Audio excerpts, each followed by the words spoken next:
My guest today is Asha Kharga, Chief Customer and Brand Officer and member of the Group Executive Board of the Mahindra Group. Asha leads the Group Corporate Brand, Group Corporate Communications, and Mahindra Culture Festivals. Asha is also the chairperson of the Mahindra Group's Diversity Council and is a director on the board of Mahindra Holdings Private Limited and the publicly traded Mahindra Lifespaces Developers.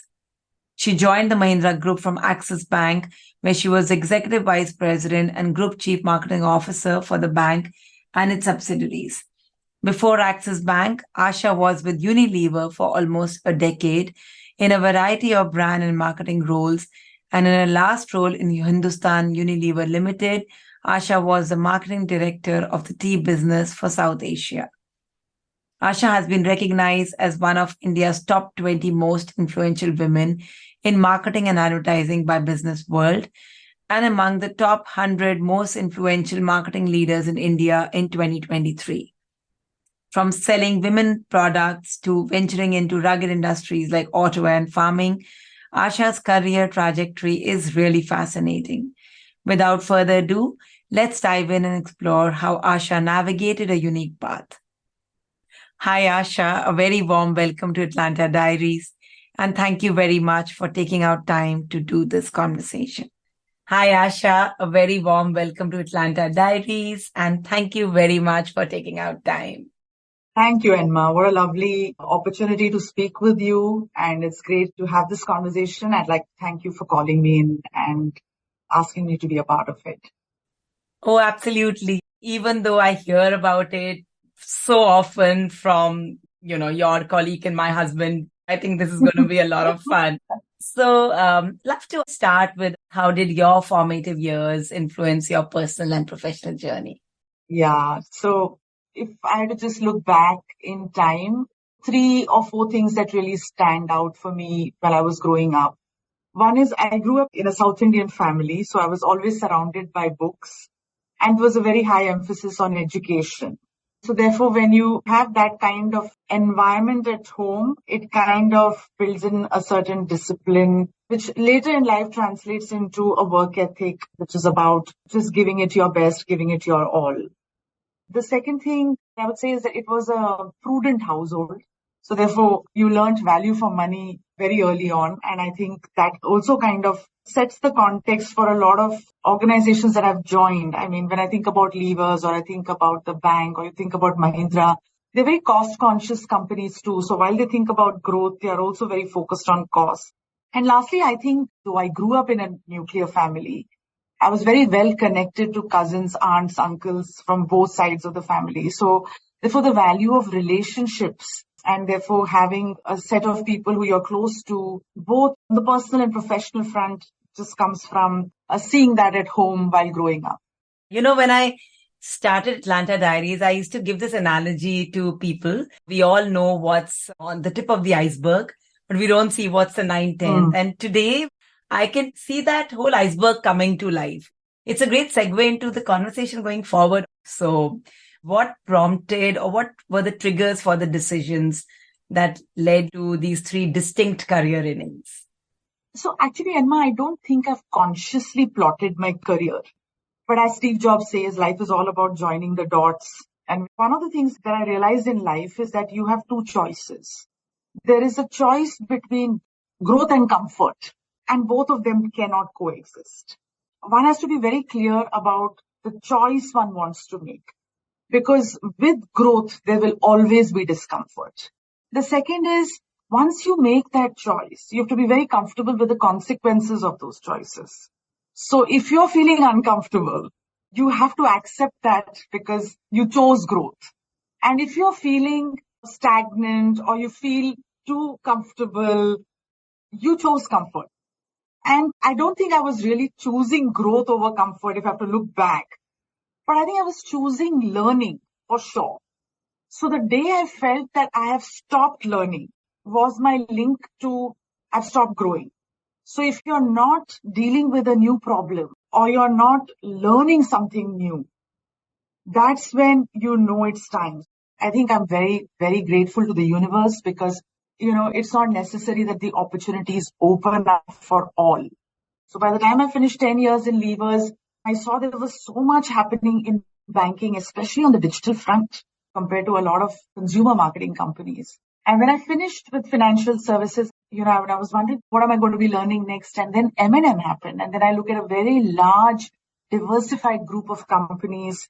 And I say, okay, this will open up another opportunity for growth and to learn something new. But you have to be very, very clear about the choice between comfort and growth.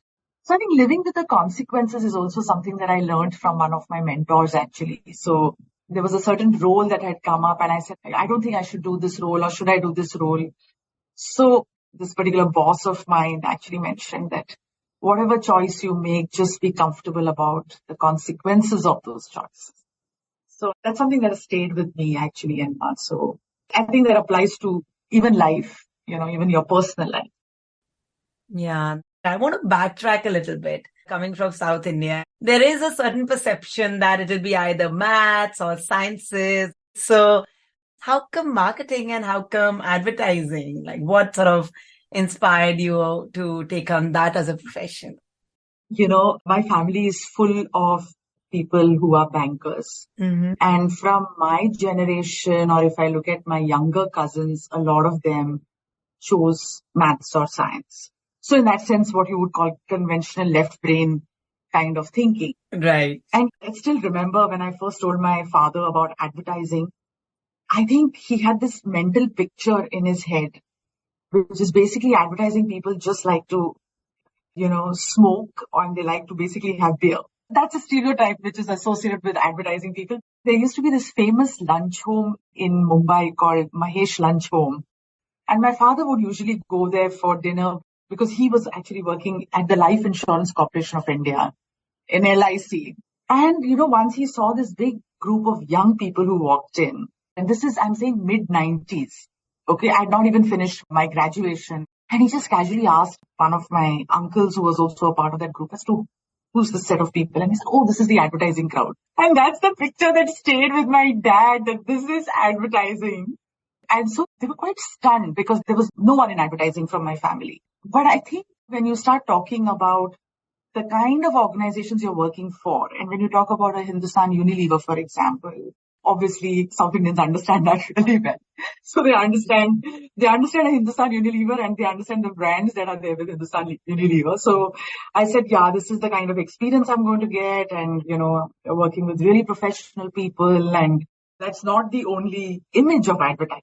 And there is some serious strategic thinking that goes behind positioning brands, communication, understanding consumers, and really joining the dots around all these aspects.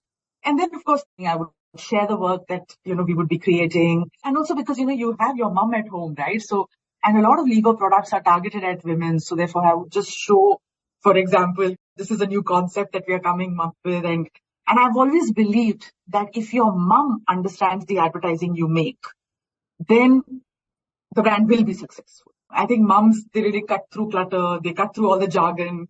So make advertising that your mom would love, that your mom would cherish, and it all kind of turned out quite well. You brought back that memory of my dad and his initial view about advertising. Make mom your cheerleader, then she'll convince everyone in the family, right? Yeah. Yeah. So absolutely. From a female-centric brand to a rugged brand, right?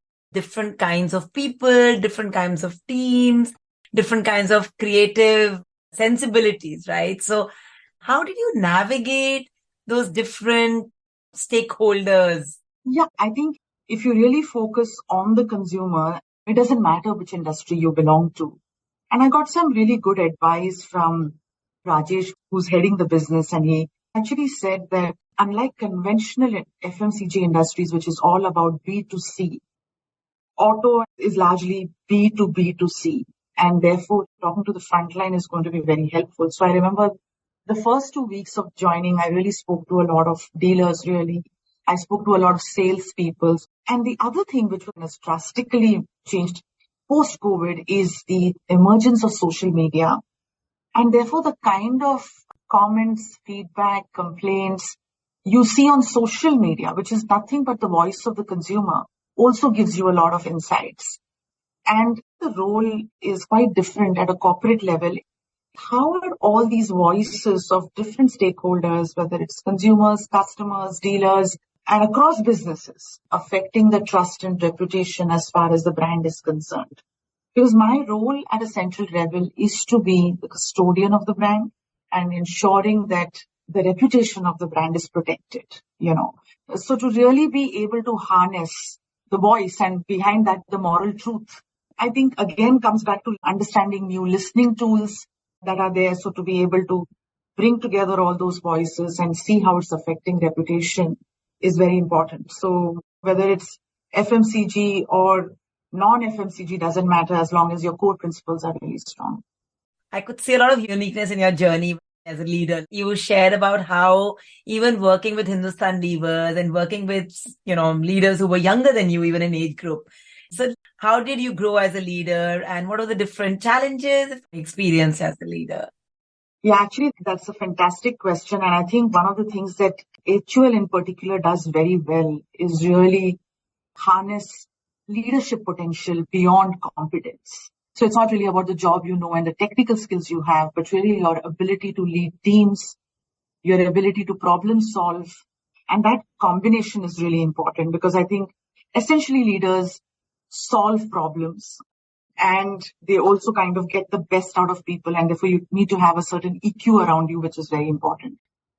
And for me, from an advertising background to transition into that was very different because Levers are scale, advertising agencies are relatively smaller. So one of the things that I found very effective was the 360-degree feedback that you would get.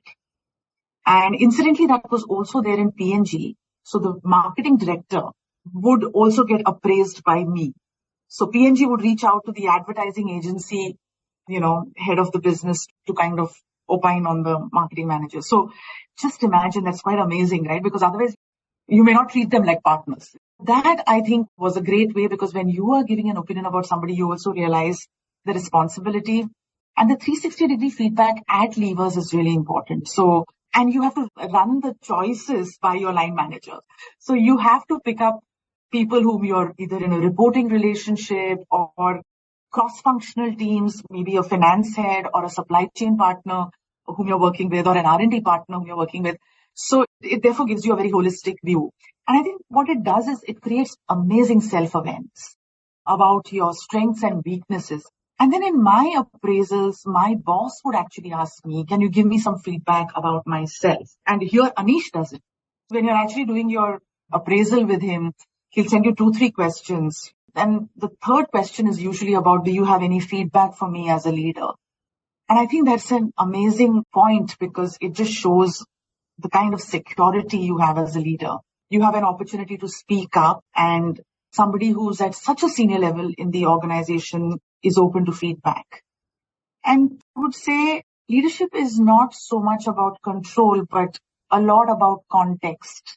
And this I have learned in Mahindra because I'm actually responsible for a very diverse set of roles.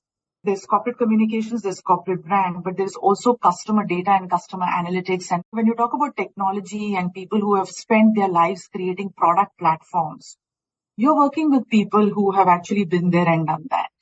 So there, you can't come in from a position of control. I'm the boss and therefore you better toe the line. And I don't think a lot of people really appreciate that kind of hierarchy. Even when I was, for example, looking after Mahindra Racing, I didn't know anything about racing. I've never done an automotive role in my life. And suddenly you're in the midst of the race car enthusiasts. They're a cult. So you can't come in saying that, I'm going to now tell you a thing about how you're going to win a race. You have to find a way to work with them, to support them. There are 50 people who are sitting in the UK, belonging to different nationalities. They're not really looking up to corporate as, oh, now you are manna from heaven or something like that. No, nothing of that sort. So really, how you work with them and what you learn from them becomes important.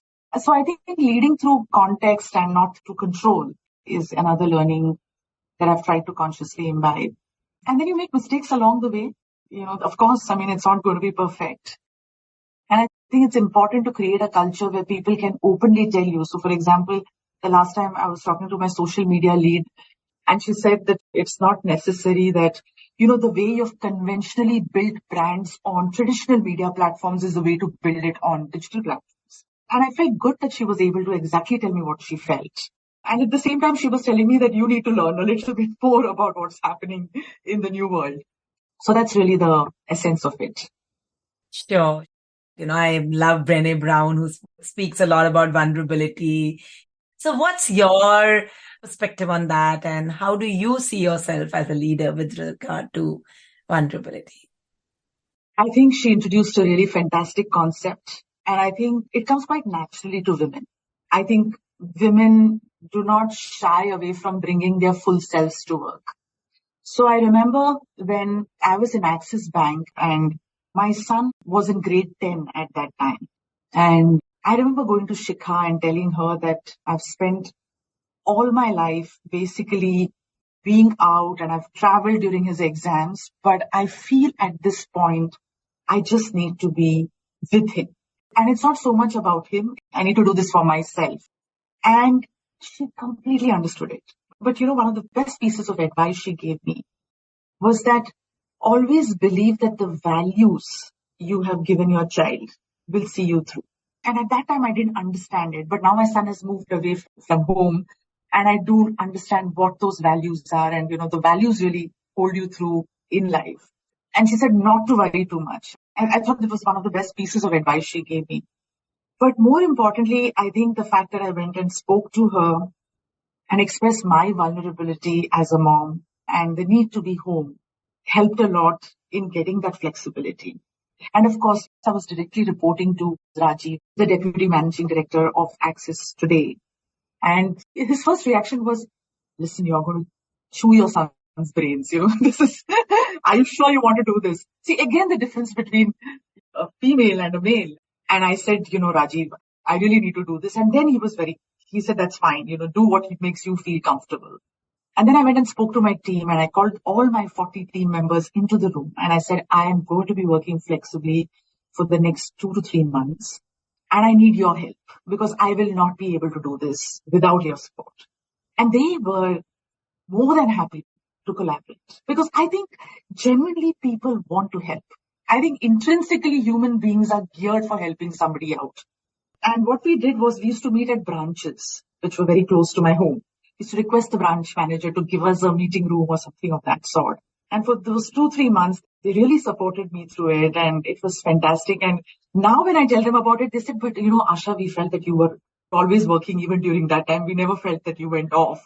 And I think that's the beauty of it. When organizations actually support you, you actually go out of your way to support the organization. It improves employee loyalty. I think employees give a part of themselves beyond what is normally given.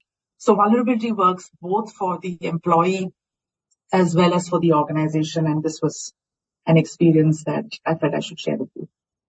Absolutely. And now if I had to talk about Mahindra, where you're fairly recent and it's a more male-dominated industry, any anecdotes on how you've been able to bring in vulnerability, especially given that you're sort of overseeing so many different functions? I think one of the things about Mahindra is most of the leaders have been here for a very long time, for 25, 30 years, so spent a lifetime at Mahindra, right? And I joined during the lockdown, Emma. So for the first 9 months, I didn't see anyone. So I had no social capital at all. But I think if you, again, show a learner's mindset, and you ask questions and you do not have any assumptions about what you're going to do. And I had to ask because I wasn't familiar with the category. And I reached out to people and asked them about the businesses they handle, the challenges they face, the support they require. And I think that's something that came naturally to me, maybe because of my advertising background, because again, you're supporting businesses and clients and you're really looking for what are the problems that businesses have and where do they need support, Absolutely. Because they're really large businesses. These leaders are spread so thin. They have so many challenges.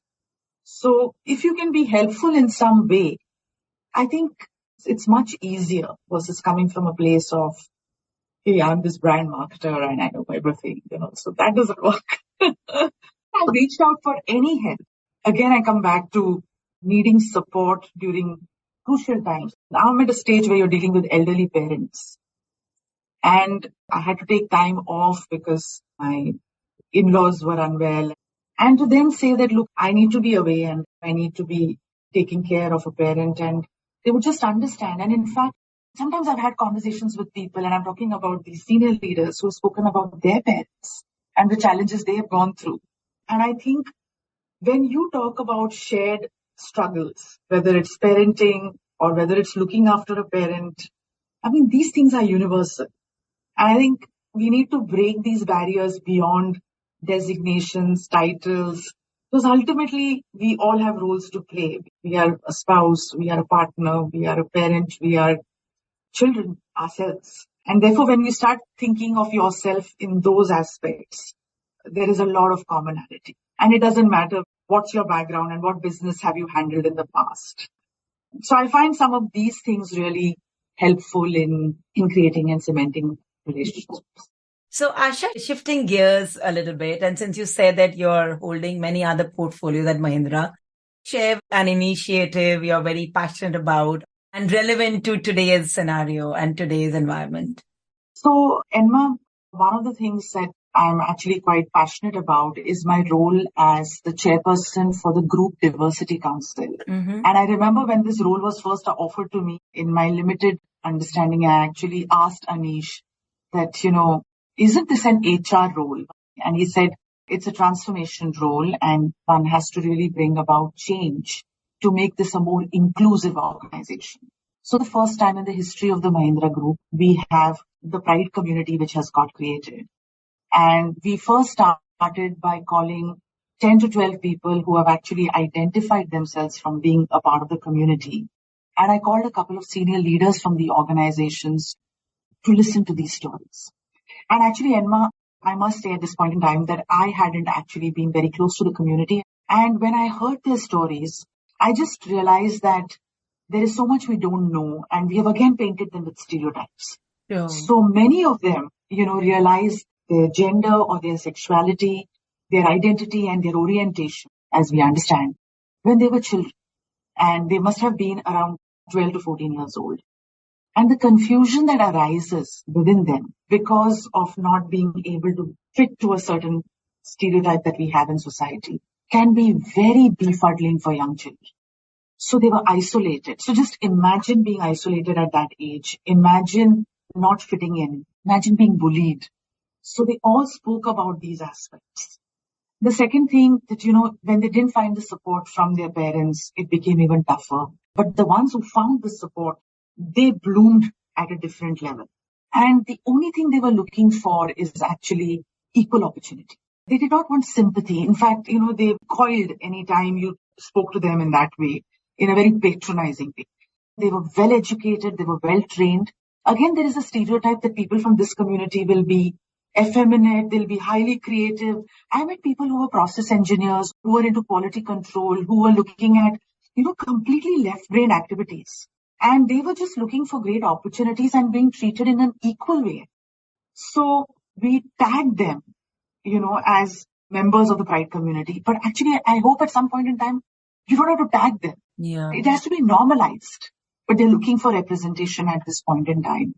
And today we have close to 135 people who have come forward. We started with 12. We have done nothing except put a post on LinkedIn saying that here are the people who have come out.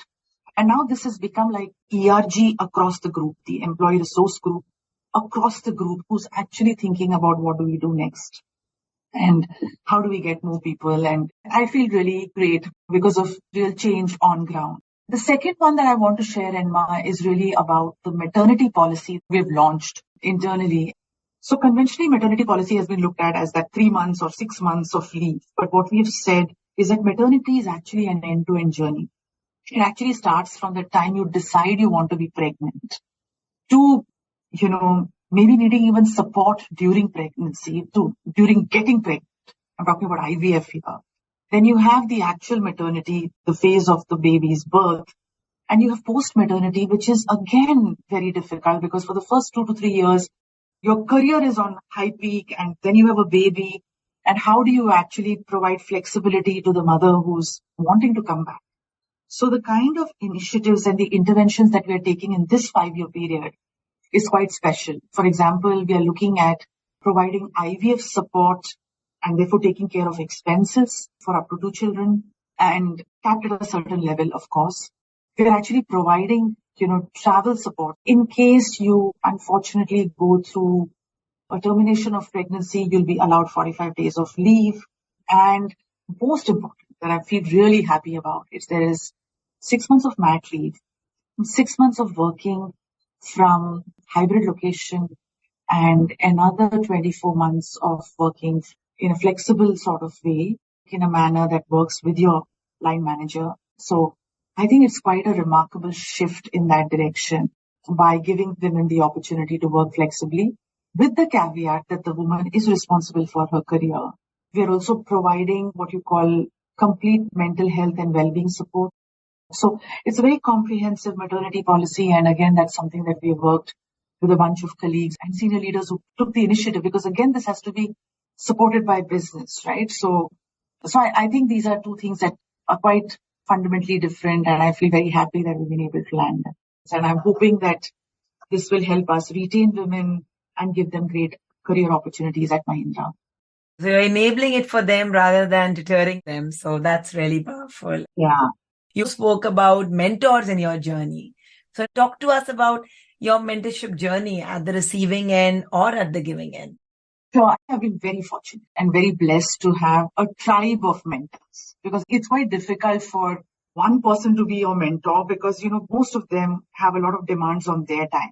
So it's important to have a tribe of mentors, and they actually give you different kinds of insights because they have different journeys, they are different personalities. I still remember at Unilever, I was doing a variety of marketing roles on classic brands, consumer facing brands. And there was one point in my life where I had to move into a central role, which reported to the CEO of the company.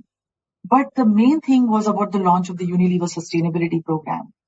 And all my friends and well-wishers, actually my peers, told me it's a very bad idea. Who knows sustainability? What is sustainability? And one of my mentors actually told me that, Asha, a career is 40 years.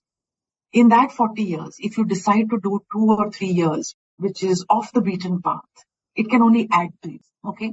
The second thing he said, you're reporting to the CEO of a company called Hindustan Unilever.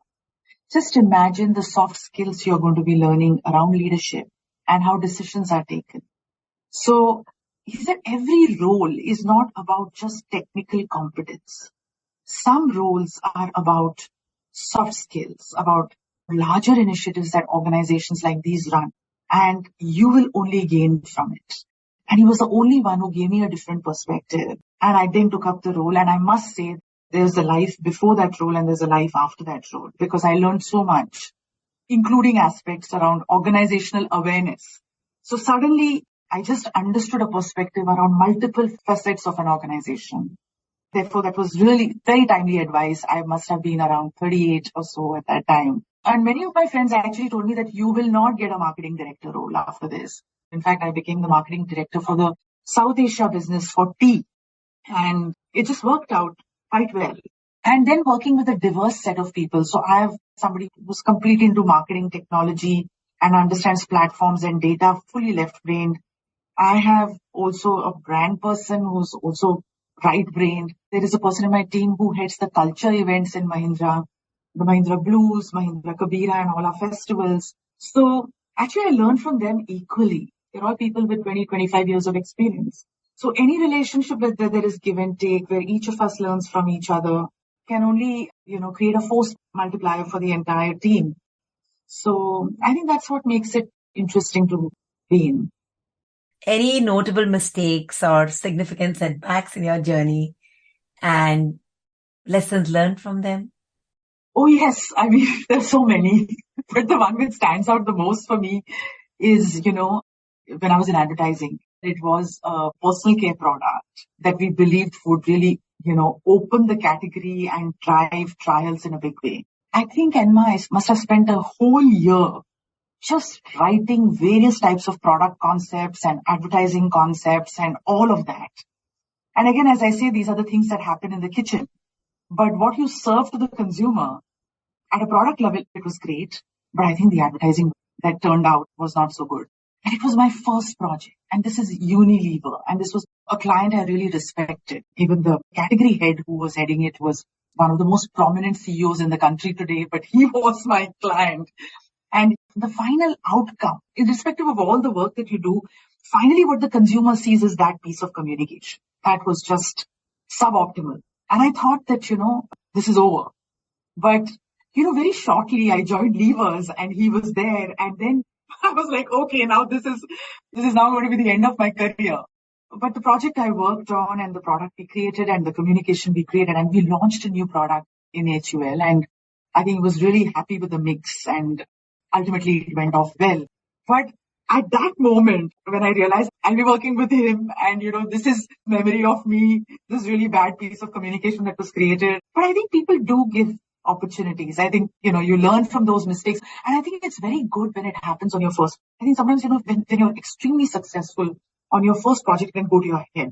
I think I just got grounded totally. And you just realize that you sometimes put in your best efforts, but sometimes things don't go as planned. I continue to learn along the way. I've learned don't strive too hard for perfection. And that's something that sometimes becomes a bit of a challenge because you just want to get everything perfect. And sometimes what you're spending your time and energy on may not even be noticeable to consumers.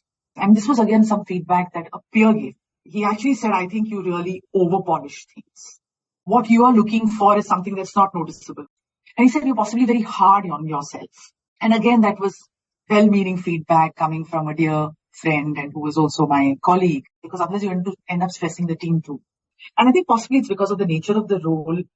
A lot of women come forward and getting recruited. And I think that's great because, our lunch table conversations, especially with men, sometimes you end up just talking shop because there are women. I mean, there were two of them who were actually advising one of my colleagues who's just had a baby on how to burp the baby so that she doesn't have colic. And this was a well-meaning father taking advice. I cannot imagine that conversation otherwise because men otherwise tend to talk only about work. But women bring their full selves. And because they create that kind of an environment, men bring their full selves. So diversity really helps in, creating a culture which is just warm and real like your home. And I think that's how it should be. I love that. That's beautiful. That's a great way to end this. And since Atlanta Diaries is a place where aspiring women leaders unlearn and learn their definitions of success, what are your parting thoughts as they transition into larger roles? So for me, there are actually 3 thoughts I'd like to leave you with. One, it's about a career is a marathon and it's not a sprint. So one will have to be gritty and resilient. So I place a high emphasis on that, especially in large organizations where you're dealing with multiple stakeholders. You should be able to take setbacks and chin up.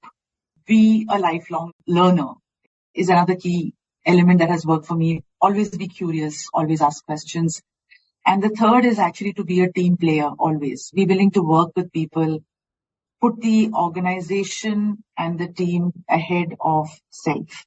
This is something that is very difficult to do, and I've really learned it the hard way, but it's very important to be able to support and work with people, especially in large organizations, because you can't be a prima donna in a large organization. This has been lovely, Asha. Thank you very much for taking out time and sharing your journey. I'm sure it's going to help a lot of women leaders as they transition. Thanks, Emma. What a pleasure talking to you. I felt you're a great conversationalist. I think your questions are amazing. I think in the way you were asking, some of the things that I hadn't even thought of, they just came from the recesses of my childhood memory. For example, my dad and advertising. Just not on the but it just came and I must give you all the credit. Thank you for being a part of this incredible journey with Atlanta Diaries. I have had the privilege of hosting guests who courageously shared their most vulnerable selves with me. And even if only a small segment of these conversations can champion the journey of one person, it will be worth each and every moment. And together, we know we can create an even greater impact. So I do have a humble request for you. If you found value in these episodes, please consider sharing the podcast with your friends, family, and on your social media. I would also love to hear your thoughts and will really appreciate if you could take a moment to leave a review or rating. See you next week for another inspiring journey on Atlanta Diaries.